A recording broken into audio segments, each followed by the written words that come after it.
committee a womo etnase na womo ehwese eyade the suspended Chief Justice Mame Araba Esaba Tokono ne dwumadi a wobedi ye na amanfo so wo monte ase ne nti wo petition ma mampani so the core council of state council of state so de ba ya wo mo chese ade a one more establish a prima facie evidence wo munti mampani ehwe so obetimi ato anamo a won so etu anamo ete committee a one more ehwehwe nsem no nyina no eno a no mo de report na ekoma mampani a mampani so atu anamo de mampani so de ba ye ne nkrata wo de ba ye ne se wo hwe report o mo de ba ye na bibia kire se yade a nsem o mo de bo Mame Araba Esaba Tokono no yade a edimu se wo se won mo eka ho asem ti Mame no edifo enti no wo hwe mmanum a yase stated misbehavior chese yade a niam bi a wo ye ya ene emra no amfa no yade a wo se wo mutimi tu ho anamo na no enti na mampani so kire se yade a sade a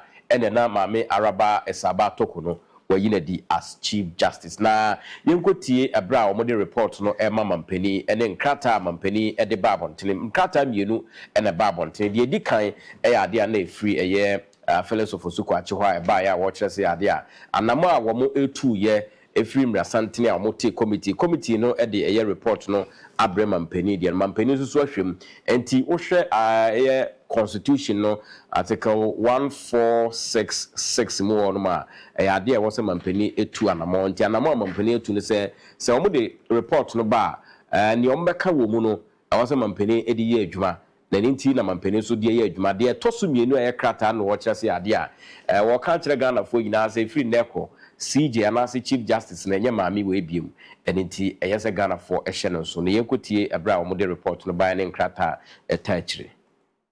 Ladies and gentlemen, Mr. President, in March this year, you received 3 petitions pursuant to Article 146 of the Constitution 1992 for the removal of Chief Justice Gertrude Esaba Sakitokon, and the public was made aware of this fact. Subsequent processes dictated by the Constitution and the decisions of our Supreme Court were gone through, culminating in the establishment of our committee under Article 146, Clause 6 of the Constitution. The nation was further duly informed, and when we commenced our work on the 15th of May 2025, the Minister of State for Government Communications was briefed and notified the public about it. There has been considerable interest in our work, shown through comments and opinions by Ghanaians and international observers as well. However, the committee restrained itself all along from reacting, even when blatant false statements were made about members of the committee and our work. To the committee, our mandate and remit is set out under Article 146, Clauses 7 and 8 of the Constitution. It's clear, and it is to inquire into the petitions in camera. Here, the person against whom the petitions have been brought in her defense by herself or by her lawyer or other expert of her choice, and then make a recommendation to you, Mr. President. As I have said above, 3 petitions were referred to us, and though all 3 petitions seek the same relief, each petition is distinct and would succeed or fail on its individual strengths or weaknesses.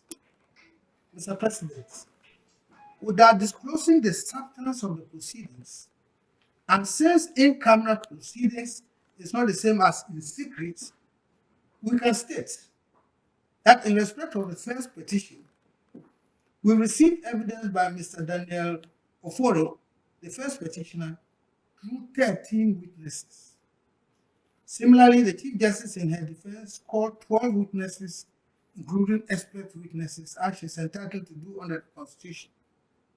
The Chief Justice testified personally and was cross-examined. The committee received about 10,000 pages of documentary evidence from both sides. There were 4 lawyers that represented the first petitioner, Daniel Ofori, and 4 lawyers represented the Chief Justice. Mr. President, after critical and dispassionate examination and assessment of all the evidence, including the expert evidence, against the provisions of the Constitution and the relevant laws, we have, without fear or favor, arrived at a recommendation on the first petition. The recommendation is contained in the envelope which I now give to you.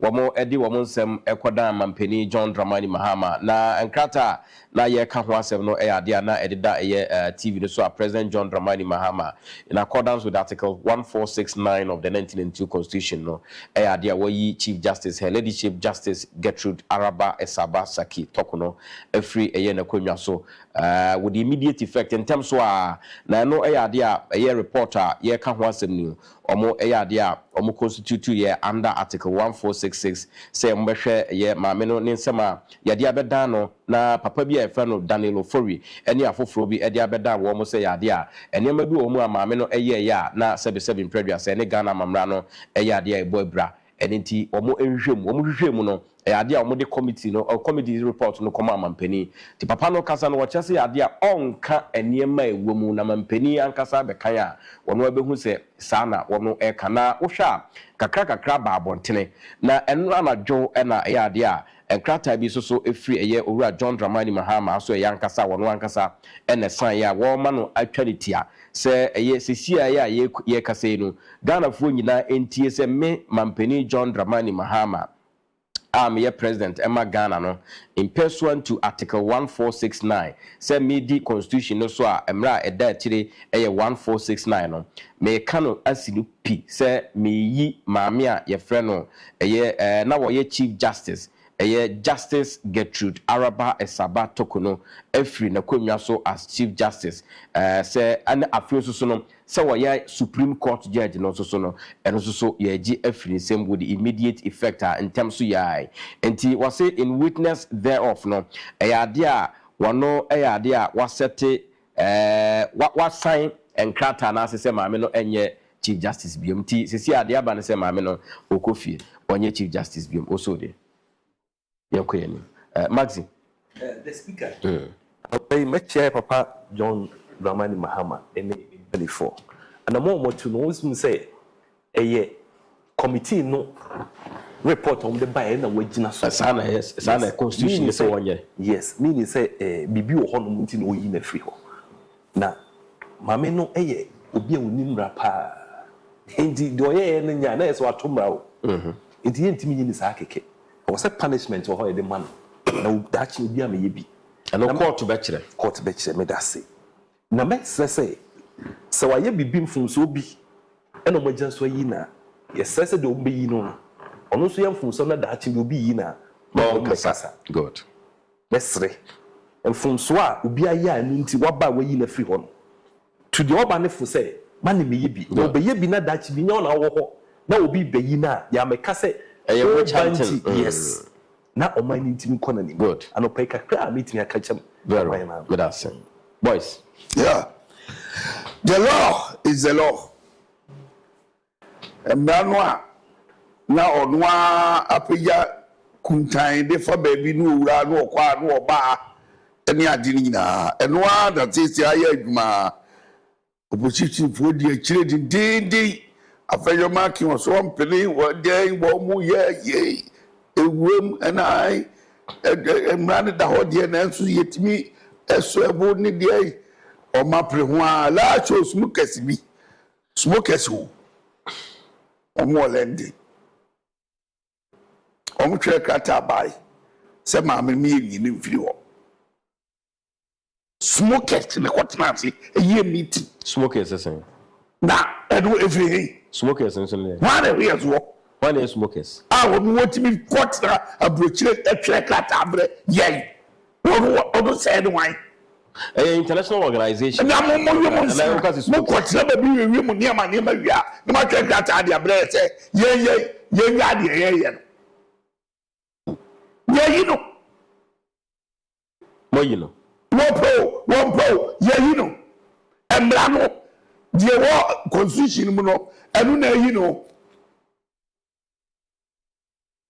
embra 2016 ya to ba wi no embra ni yi John Dramani Mahama akoto fie wajima nga say I am your president I come 4 years mo fa mame wanka sa Chene to aba eji to aba saatu we to to we ya to aba ye nam constitution so nti kire bi si amo ya kire asem obi a wo su bia no wo ka won ho an kai ye mfa wo enu wusu mo yi no ye wie wei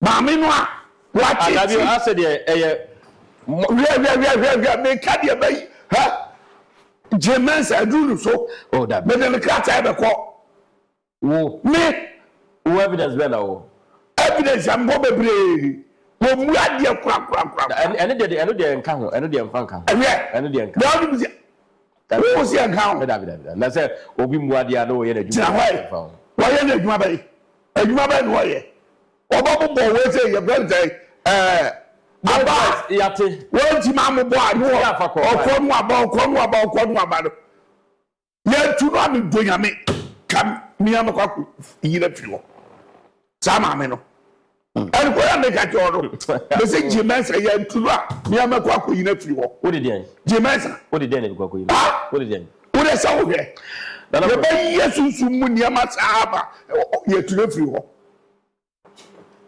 ba bi odi afa na me papai mi fa mi fie ana me fa yo ma aga ba me fa ha se petition no amanfo petition enye waje se mi ko zongo akodi abetie o mi ko zongo kodi abetie mi ko asemado akoye adwuma ye yinedi asemado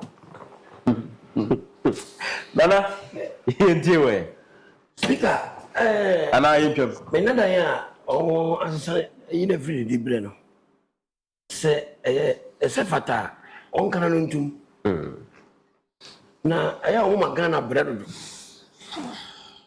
on se o mani nya betra se na se fata se koye dwuma wi magana afi oba kono na ko bibi o obi a woni mumra na ye wakotra mra no di na fi be hwe osim ese de o ye na ne Ghana mra no mbo ebra na o ko ya na o ba Ghana vonya ise oye MPP ni ene dis voix ntumu yi no no onye MPP ya sam kana make okay sama manfo ka ya we na juma na wo ye se fata Ghana boa Ghana anu ni ade yi o on se last me track and say wana bo say Petition yeah former deputy minister do ba be flag bearer do ba han e wo mo ye MPP ni baga me friend this ba no go man post yeah okay o se me track okay ya mo mi an di pa no ni juba obetimi di abo o man no ye ba bi e free ba da bi o ya no asa ko stand there MPP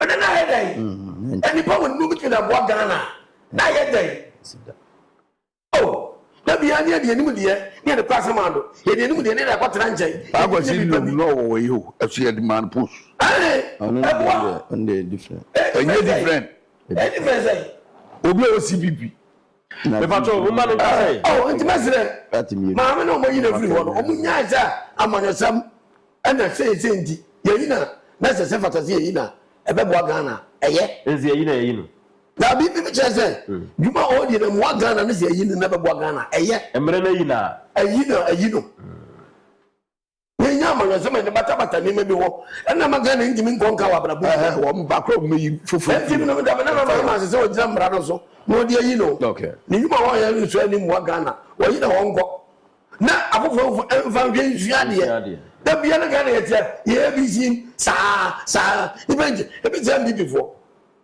keno volata ya no ya financial minister na we the MPP be na munju so na we the say MPP am wo kan kure oh se ene de na ka no kure na munju se o isika sem no to ape enye yie abi before na we ata na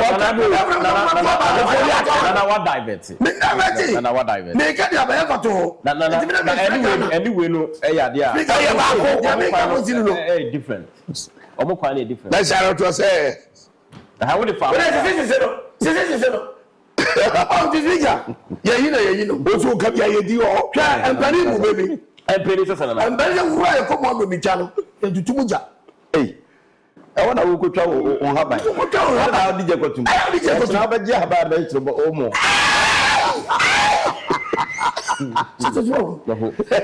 That's it. I'm Ghana.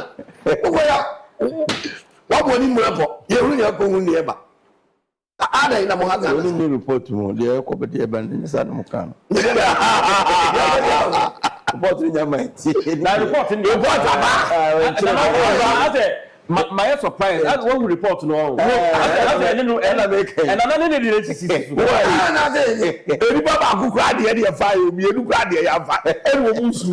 Okay, young girl, you can have a young coding come and so,